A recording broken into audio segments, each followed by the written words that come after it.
So next, let's move to the polytropic process. Polytropic process. So polytropic process का क्या होगा? हम polytropic process में लिखेंगे dq is equal to du plus dw. dq is equal to du plus dw. So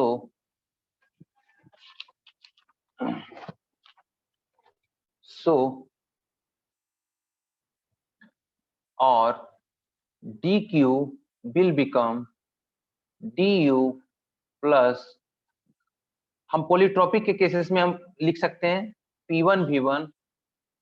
polytropic का formula हमको पता है P1 V1 minus P2 V2 upon n-1. Polytropic process कौन सा ले रहे हैं? PV n equal to constant. तो ये हम लिख देंगे. अब बताइए कि इसका dq इक्वल टू कितना लिखते हैं? m CV T2 minus T1 लिख सकते हैं plus P1 V1 minus P2 V2 upon n-1 लिखेंगे. इसको हम लोग m CV का हम कितना लिख सकते हैं? R अभी जो हमने डिफाइन किया था R upon gamma minus 1 into T2 minus T1 plus P1 V1 minus P2 V2 upon n-1. हम MRT2 को कितना लिख सकते हैं? P2 minus P2 V2 minus P1 V1. हम MRT2 माइनस MRT1 को हम इतना लिख सकते हैं upon gamma minus 1 plus P1 V1 minus P2 V2 upon n-1. सो हम क्या कर रहे हैं कि P1 V1 हम कॉमन ले जा रहे हैं. हम ले रहे हैं कौन सा common? P1 V1 minus P2 V2 common ले रहे हैं. तो ये कितना हो जाएगा? 1 upon n-1 plus minus 1 upon gamma minus 1. इसको जब इवेल्युएट करेंगे तो हमारे पास कितना आ जाएगा? P1 V1 minus P2 V2 इतना into gamma minus 1 minus n plus 1 divided by n-1 into gamma minus 1. So it will become how much? dq will become P1 V1 minus P2 V2 upon n-1 into 1 upon gamma minus 1. Sorry, ऊपर में कुछ बच जाएगा ना, gamma minus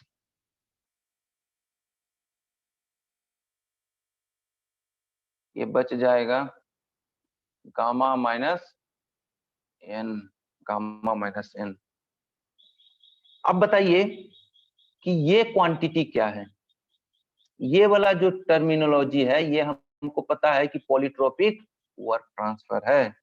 therefore polytropic process का heat transfer कितना होता है? Gamma minus n upon gamma minus 1 times polytropic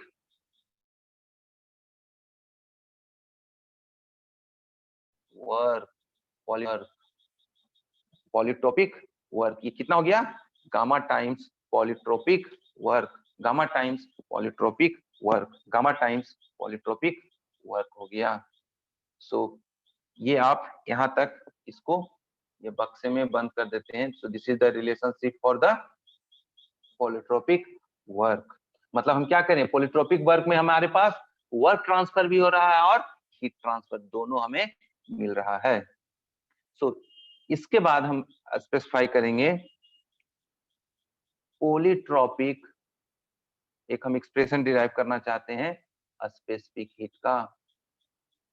polytropic specific heat, please note it down. यहाँ तक नोट डाउन कर दीजिए. Polytropic heat, specific heat. अब बताइए यहाँ पे क्या होगा, बताइए। जिस तरीके से कांस्टेंट वॉल्यूम का कितना होता था, du is equal to mcv dt, constant volume में। कांस्टेंट प्रेशर में क्या होता था, चेंज इन एंथैल्पी, ये कितना होता था, mcp dt। In the similar fashion हम पॉलीट्रोपिक के केसेस में भी लिख सकते हैं, इन द सिमिलर फैशन हम पॉलीट्रोपिक के केसेस में भी लिख सकते हैं, मास सी पॉलीट्रोपिक dt। जिस तरह का इसे इन दोनों कल किए हैं उसी तरीके का हम इसमें भी लिख सकते हैं, इस तरीके से हम लोग लिख सकते हैं। प्लीज नोट इट डाउन, यहाँ तक नोट कर लीजिए, यहाँ तक नोट कर लीजिए प्लीज,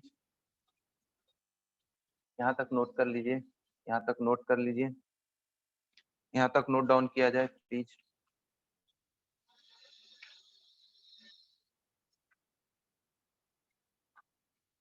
यहाँ तक नोट डाउन कर लिया जाए, यहाँ तक नोट डाउन कर लिया जाए।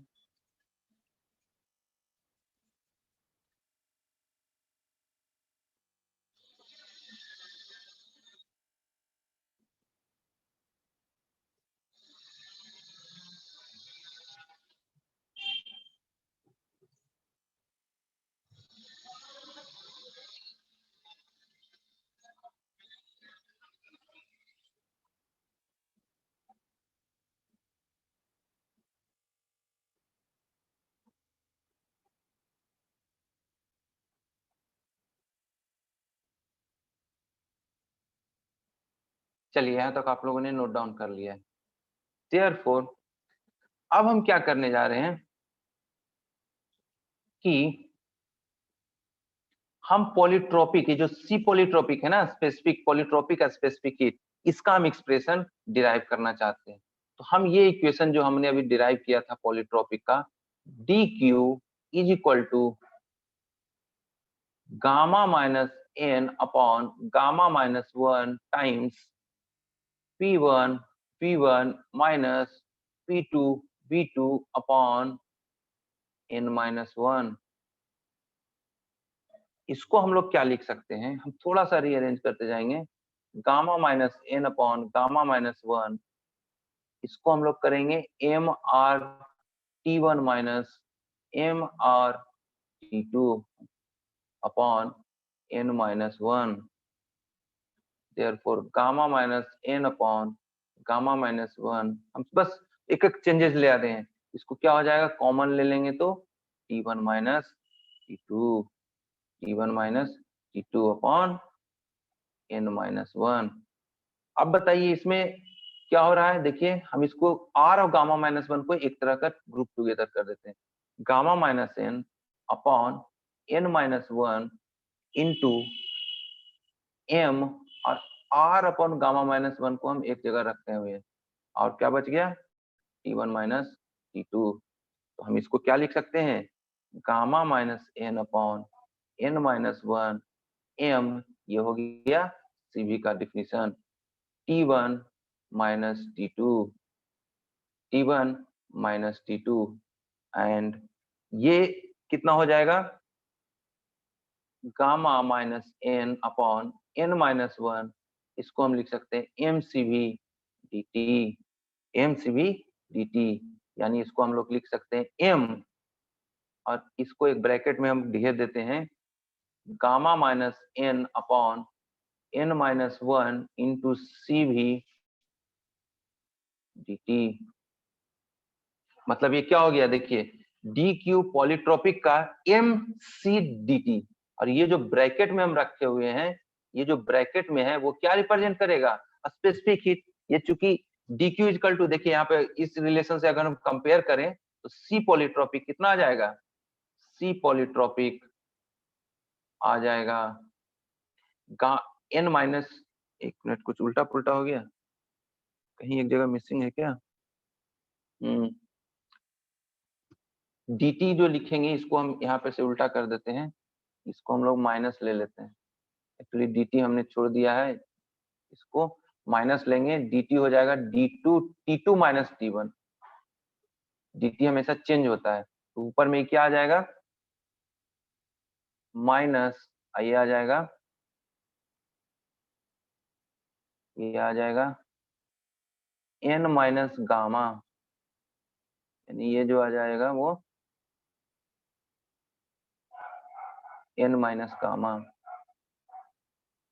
therefore n minus gamma upon n minus 1 into Cv.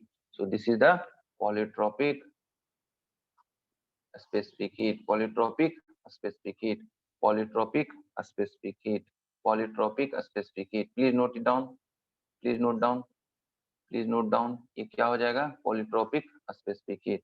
Therefore सी पॉलीट्रोपिक हमने क्या लिख दिया बड़ा, हम फिर से लिख दे रहे हैं n minus gamma upon n minus 1 into Cv।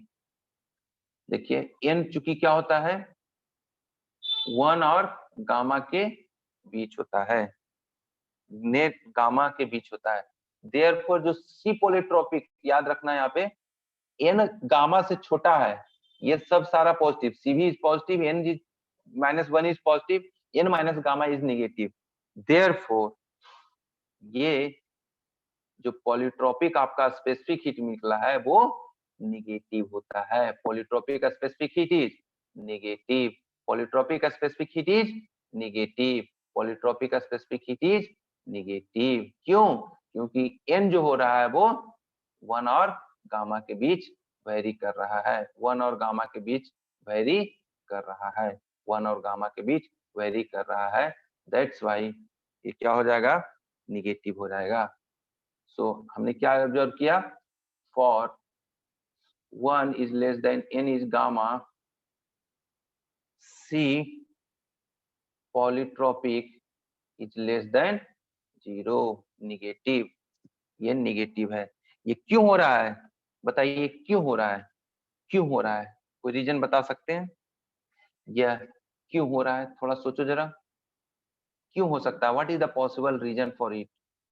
The reason for it is, ये इसलिए हो रहा है कि जो कुछ भी हम हीट सप्लाई कर रहे हैं, सपोज हम क्या कर रहे हैं 100 जूल सप्लाई कर रहे हैं, लेकिन ये जो सिस्टम है, ये जो पॉलीट्रोपिक प्रोसेस है, उसको हमने 100 जूल सप्लाई किया, लेकिन वर्क डन कर दे रहा है 120 जूल। तो बताइए ये जो 20 जूल आ रहा है वो कहां से आएगा? इसका इंटरनल एनर्जी को कम करेगा, इसका इंटरनल एनर्जी को कम करेगा। यानी जो एक्स्ट्रा वर्क डन किया है ना, उसको कंपनसेट करने के लिए ये अपना एनर्जी जो स्टोर्ड फॉर्म ऑफ एनर्जी है, स्टोर्ड फॉर्म ऑफ एनर्जी है, उससे 20 जूल निकाल लिया। दैट्स व्हाई द पॉलीट्रोपिक का स्पेसिफिक हीट निगेटिव होता है। तो हम स्टेटमेंट आप समझ गए, या स्टेटमेंट के रूप में भी हम लिख देते हैं, यहाँ पे लिख दे रहे हैं क्या होगा? दिस इज बिकॉज दो heat is supplied, there is reduction in temperature due to extra work, due to extra work transfer, extra work transfer, that is in such a polytropic process as work exceeds heat transfer, the extra work comes from internal energy, internal energy, and hence there is a reduction in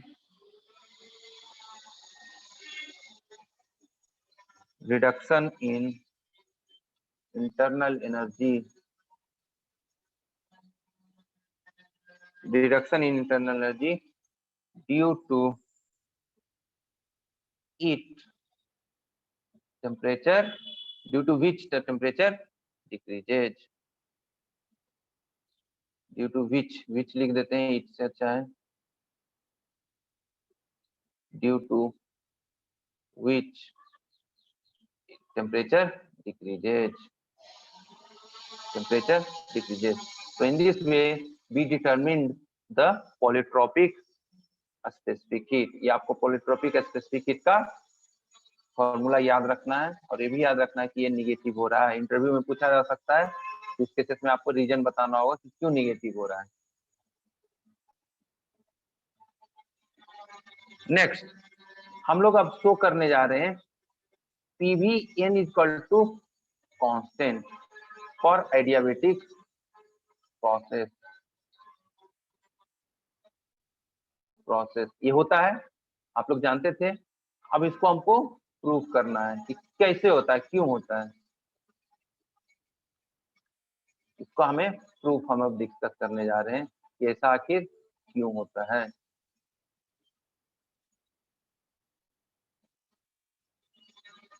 please note it down.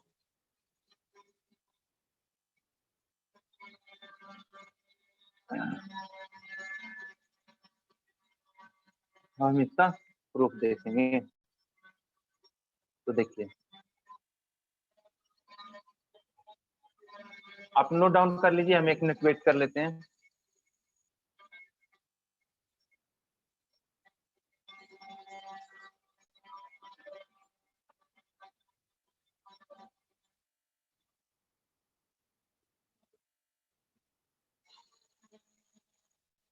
चलिए note down हो गया होगा, next heading दीजिए, to prove PVN equal to constant for adiabatic process.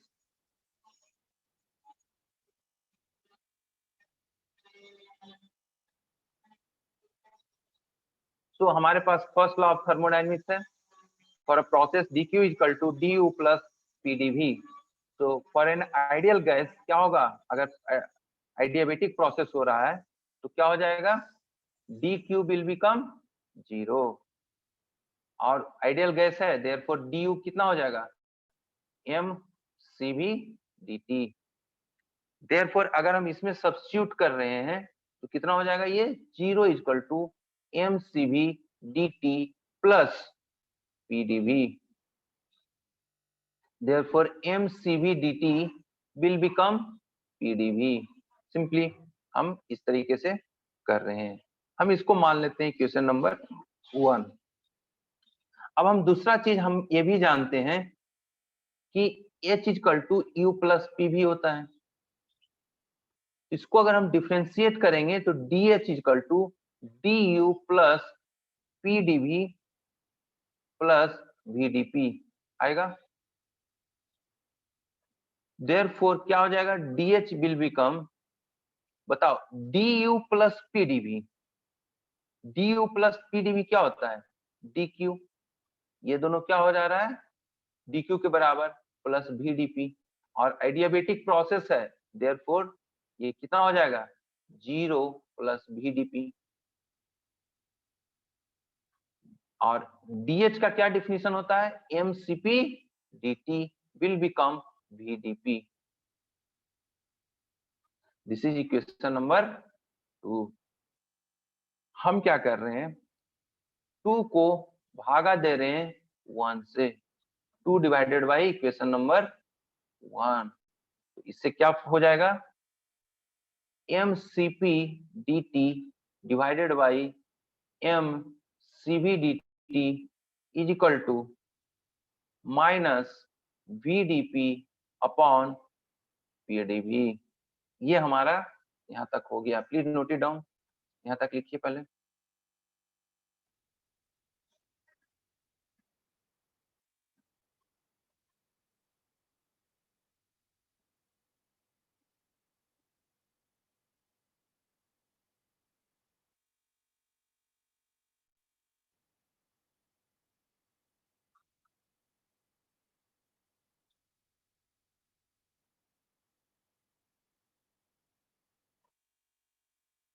चलिए यहाँ तक लिख लिए हैं। अब हमने क्या किया है इसमें, हाँ बोलो। सर हाँ एमसीवी डाउट डीटी बोलिए जो सर बोलिए। माइनस पीटीवी में होता एक minute, M C V D T नहीं, डी है H equal to M C V D T. Sir first equation, sir first equation. अच्छा पहला वाला में, हाँ हाँ माइनस होगा, ठीक ठीक ठीक, thank you thank you thank you, minus होगा, थैंक यू। हाँ वो माइनस होगा, माई मिस्टेक, उसका माइनस हो जाएगा, वेरी गुड, थैंक यू। सो इन दोनों का रेशियो जैसे ही हमने लिया है, ये हमने जैसे ही हम रेशियो लेंगे तो कितना आ जाएगा, देखिए M M cancel out, dt dt cancel out, तो cp अपॉन cv हम इसको क्या लिख सकते हैं, गामा विल बिकम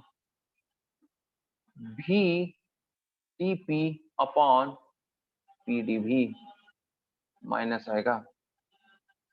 अब हम क्या कर रहे हैं कि गामा हम दोनों को एक तरफ ले जा रहे हैं, dv upon v will become dp upon p। जैसे ही हम इंटीग्रेट करते हैं तो क्या आ जाएगा, गामा ln हम लिख देते हैं इंटीग्रेटिंग ln v प्लस, यहाँ माइनस है ना, माइनस है, will be equal to minus ln p plus, हम ln क्या ले लेते हैं, कुछ भी एक कांस्टेंट ले लेते हैं, ln कांस्टेंट लिख देते हैं, कांस्टेंट। अब बताइए क्या हो जाएगा, gamma ln v plus ln p will become ln constant. Therefore ये क्या आ जाएगा, ln v to the power gamma plus ln p will become ln constant. Therefore ln pv gamma will become ln constant. So pv gamma will become constant. तो हमने ये expression deduce कर लिया। अब इसमें हमने क्या क्या इक्वेशन हमने लगाया, एक तो ये आइडल गैस के लिए होना चाहिए, क्यों, क्योंकि हमने यहाँ आइडल गैस के लिए ही dq du equal to mcv dt लगाया है, ये आइडल गैस के लिए होना चाहिए। और हमने यहाँ dw इक्वल टू pdv लगाया है, तो जैसे ही ये dw इक्वल टू pdv हो गया, ये रिवर्सिबल होना चाहिए, रिवर्सिबल प्रोसेस के लिए हमने ये डिड्यूस किया है। मतलब ये जो हो जाएगा वो किसके लिए है, रिवर्सिबल एडियाबेटिक प्रोसेस के लिए, एडियाबेटिक प्रोसेस के लिए हम ये प्रोसेस ये लगा सकते हैं, रिवर्सिबल एडियाबेटिक के लिए ही लगा सकते हैं। देयरफॉर हम ये डिराइव किए तो ये हम समझ में आ गया कि ये रिवर्सिबल और आइडल गैस के लिए लगा सकते हैं। ठीक है, यहाँ तक किसी को डाउट है तो पूछा जाए, इसको नोट डाउन कर लीजिए, प्लीज नोट डाउन। अब दो छोटा छोटा सा कंसेप्ट रहा है, उसको कंप्लीट करके हम आज का लेक्चर स्टॉप करेंगे, आपका आज का लेक्चर स्टॉप करेंगे। सो नेक्स्ट टॉपिक हम आते हैं, हम इधर से मिटाते जाते हैं, प्लीज नोट डाउन, और अगर कोई डाउट है तो पूछा जाए।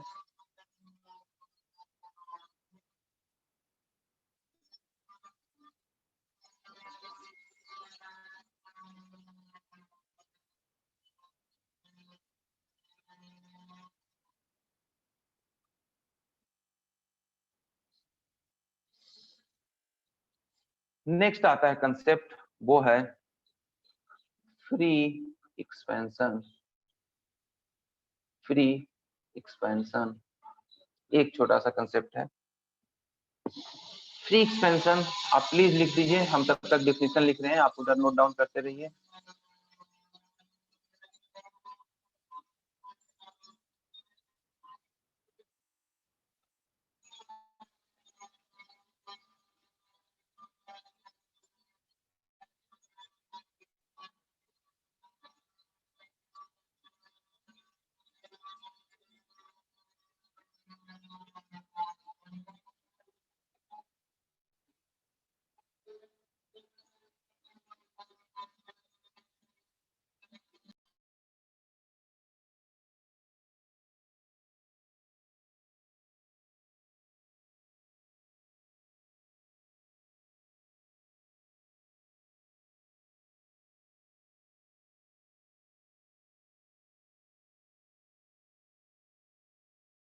सो अब आपने नोट डाउन कर लिया है।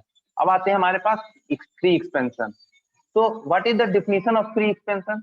Expansion of a gas against vacuum is known as free expansion. मतलब जब किसी एक्सपेंशन हो रहा है और वैक्यूम के अगेंस्ट हो रहा है, जिससे अभी तक हमने पिस्टन सिलेंडर लिया था, तो ये जो पिस्टन का एक्सपेंशन हो रहा था वो एटमॉस्फेयर के अगेंस्ट हो रहा था। अगर यहाँ पे कोई अवेलेबल नहीं हो तो उसको हम लोग बोलेंगे फ्री एक्सपेंशन। मतलब expansion of a gas against vacuum से, जिसे हमने एक ले लिया, क्या कर सकते हैं, एक चैम्बर हमने ले लिया, एक चैम्बर हम बना सकते हैं, एक चैम्बर हमने बना ले लिया, उसका हमने एक यहाँ पर से एक पार्टीशन कर दिया है, इधर रखते हैं गैस और इधर रखते हैं वैक्यूम। अब अगर ये पार्टीशन हम खींच देते हैं तो ये गैस क्या होगा, वैक्यूम में एक्सपेंड करेगा, वैक्यूम में फैलेगा। तो ये जो प्रोसेस होगा that will be called as free expansion. Free expansion. और ये जो वर्क ट्रांसफर इसके अगेंस्ट होता है, क्योंकि यहाँ पे कोई रेसिस्ट करने वाला नहीं होता है, देयरफॉर वर्क जो इस अभी जो एक्सपेंशन तो हो रहा है, लेकिन इसके साथ जो वर्क होगा associated that will be the zero. Therefore work transfer associated with every expansion in free expansion is zero। is zero। इसका मतलब क्या हो रहा है, जो भी वर्क ट्रांसफर हो रहा है वो फ्री एक्सपेंशन में क्या हो जाएगा, जीरो हो जाएगा। Please note it down, please note it down, यहां तक लिखिए। ये हो गया फ्री एक्सपेंशन का डिफिनीशन, जिसमें कि वर्क ट्रांसफर क्या होता है, जीरो होता है। Work transfer remains zero, work transfer remains zero, work transfer in free expansion is zero, work transfer in free expansion is zero. अब हम क्या कर रहे हैं, इसका थोड़ा सा एनालिसिस कर लेते हैं। Suppose D Q equal to D U plus D W. अब बताइए फ्री एक्सपेंशन के केसेस में, अगर फ्री एक्सपेंशन के केसेस में ध्यान दीजिएगा, ये जो होता है जनरली इंसुलेटेड रहता है। अगर इंसुलेटेड है तो वर्क हीट ट्रांसफर भी जीरो, डीयू। अब फ्री एक्सपेंशन में तो वर्क ट्रांसफर जीरो होता ही है। मतलब इंसुलेटेड फ्री एक्सपेंशन के केसेस में dU will remains zero, change in internal energy. मतलब क्या, U final minus U initial equal to zero. मतलब U final will be equal to U initial. ये किसके लिए है, for free expansion. For free expansion ये क्या होगा, UF will be equal to UI, UF will be equal to UI, UF will be equal to UI. अब बताइए, ये इंटरनल एनर्जी अगर हमारे पास आइडल गैसेस है, अगर ये तो रियल गैस है, अगर आइडल गैस है, for ideal gas, for ideal gas क्या होगा बताइए, M C V T F equal to, अगर एक्सपेंशन किसका हो रहा है, आइडल गैस का हो रहा है, तो M C V T initial. इसका मतलब T final equal to T initial, T final equal to T initial, T final minus T initial, T final minus T initial हो जाएगा। सो हम क्या करेंगे, यहाँ पर एक दो प्रॉपर्टी आ गया कि टी फाइनल और टी इनिशियल आ गया है।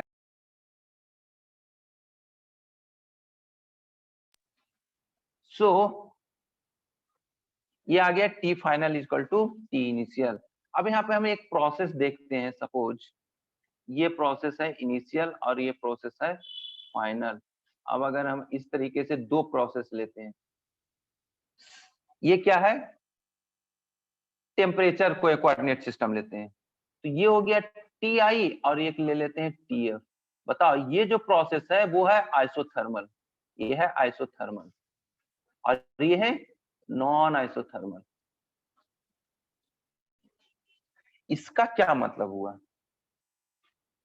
इस केसेस में देखते हैं, चाहे प्रोसेस एक आइसोथर्मल हो या नॉन आइसोथर्मल हो, इनिशियल और फाइनल टेम्परेचर क्या आ रहा है मुझे, सेम आ रहा है। देयरफॉर हम अगर फ्री एक्सपेंशन के केसेस में हम ये कर सकते हैं कि हालांकि ये इनिशियल और फाइनल टेम्परेचर तो सेम है, लेकिन अगर ये फ्री एक्सपेंशन हो रहा है, क्योंकि इनिशियल और फाइनल आंसर सेम है, देयरफॉर हम इसे आइसोथर्मल प्रोसेस नहीं कह सकते हैं। क्यों? आइसोथर्मल प्रोसेस होने के लिए आपको इंटरमीडिएट स्टेट का भी टेम्परेचर सेम होना चाहिए। देयरफॉर फ्री एक्सपेंशन को हम लोग आइसोथर्मल प्रोसेस नहीं बोल सकते हैं। फ्री एक्सपेंशन को आइसोथर्मल प्रोसेस नहीं बोल सकते हैं। फ्री एक्सपेंशन को आइसोथर्मल प्रोसेस नहीं बोल सकते हैं। सो please note it down also. तो ये हमारा कंसेप्ट था फ्री एक्सपेंशन का। उसके बाद एक और कंसेप्ट हमारा बचता है। फ्री एक्सपेंशन में क्या हो गया? इंटरनल एनर्जी सेम रहता है, टेम्परेचर भी सेम रहता है। नेक्स्ट आते हैं, बस आपका हम 5 मिनट और लेंगे, उसके बाद लास्ट कंसेप्ट होता है। Please note it down. The next topic is flow work. Let us study about the flow work. This is the last concept that we will discuss today. Thereafter I will stop. Yes, you can ask the question if you have any doubt. हाँ बोलो, कौन बोल रहे हो? Temperature same रहेगा तो isothermal बोलेंगे ना? नहीं, यही तो समझाना है ना। देखो, एक स्टेट यहाँ का टेम्परेचर इनिशियल है और इसका फाइनल है, तो बताओ इसका क्या टेम्परेचर है? इसको हम लिख सकते हैं ना, Ti इक्वल टू Tf, लिख सकते हैं ना। तो Ti इक्वल टू Tf लिखे हैं, इनिशियल और फाइनल है। लेकिन बताओ इस तरह से हमको प्रोसेस गया, कोई इस तरह से प्रोसेस होके गया रैंडमली, इनिशियल और फाइनल तो सेम हो गया, लेकिन हम ये थोड़ी कह सकते हैं कि जब तक इंटरमीडिएट टेम्परेचर भी सेम नहीं रहेगा, हर एक स्टेट का टेम्परेचर सेम नहीं रहेगा, तब तक हम आइसोथर्मल नहीं बोल सकते हैं। देखो क्या ये प्रोसेस आइसोथर्मल है क्या? अगर ये टेम्परेचर सेम है तो नहीं है ना।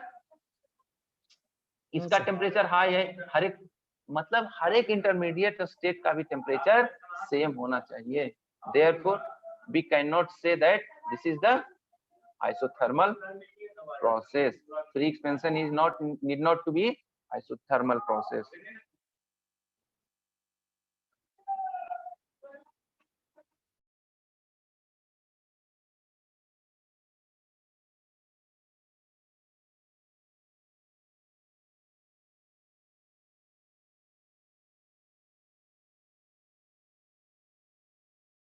नेक्स्ट हम आते हैं फ्लो वर्क में। नेक्स्ट आते हैं हम लोग फ्लो वर्क में। Give heading please. Flow work दीजिए आप, हेडिंग दिया जाए फ्लो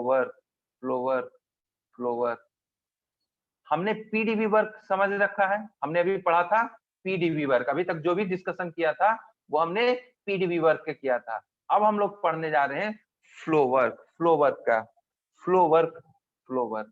इसमें क्या हो रहा है? हम सपोज एक कंट्रोल वॉल्यूम ले लेते हैं। एक हमने कंट्रोल वॉल्यूम ले लिया, जिसपे कि एक जगह मास एंटर कर रहा है, दूसरी जगह मास एग्जिट हो रहा है।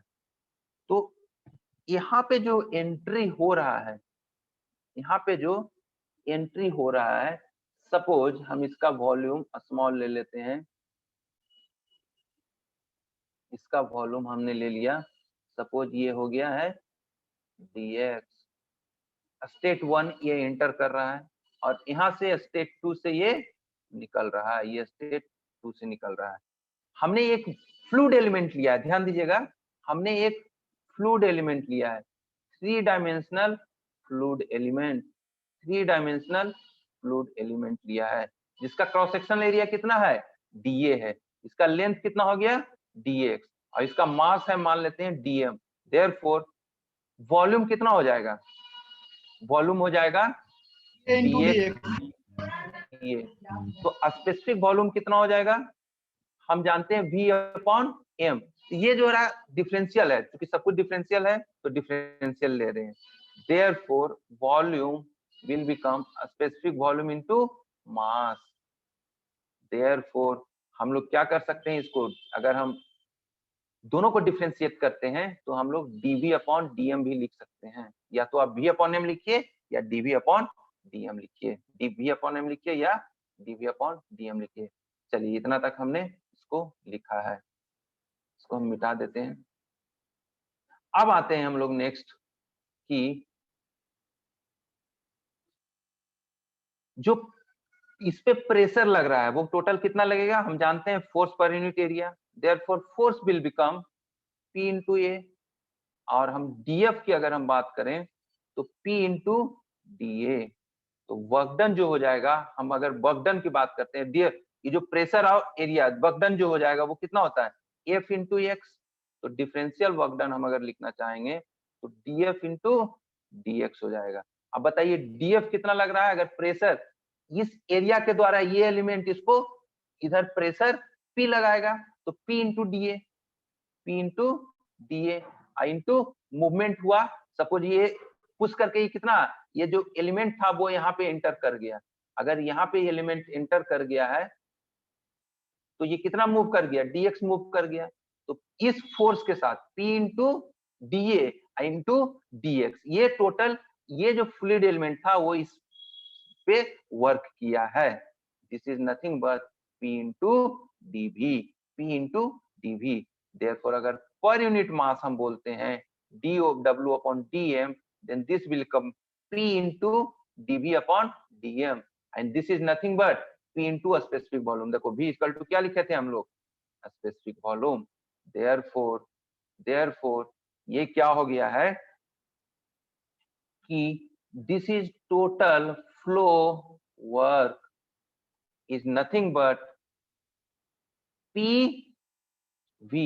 ये क्या हो गया है, per unit mass, flow work per unit mass into total कितना हो जाएगा मास, यानी ये पर यूनिट मास है तो टोटल मास के द्वारा, हम ये यूनिट मास के द्वारा इतना वर्क किया गया तो total mass of the fluid के द्वारा कितना किया जाएगा, P into VM, specific volume into mass, ये कितना हो जाएगा टोटल वॉल्यूम, टोटल वॉल्यूम।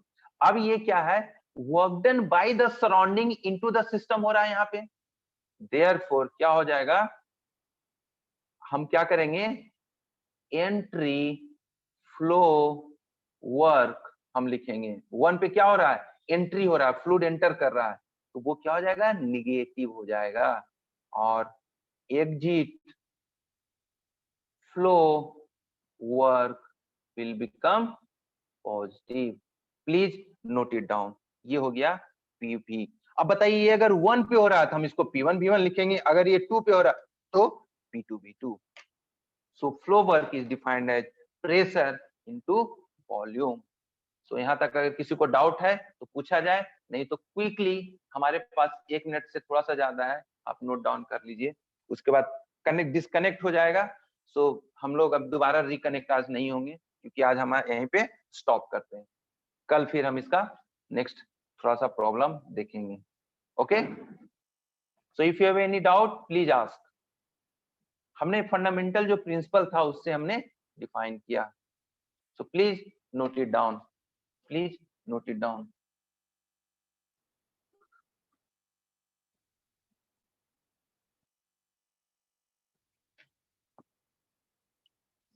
सो आज आप जो अटेंडेंस मार्क करेंगे उसमें हमारा आज 3 आवर्स का सेशन हो गया है। सो 7 से 10 वाला ऑप्शन चूज करेंगे, 7 से 10 वाला ऑप्शन चूज करेंगे मार्क जब अटेंडेंस करेंगे, जो रजिस्टर्ड स्टूडेंट है जिनको अटेंडेंस डेली मार्क कर रहे हैं। Okay, so thank you very much.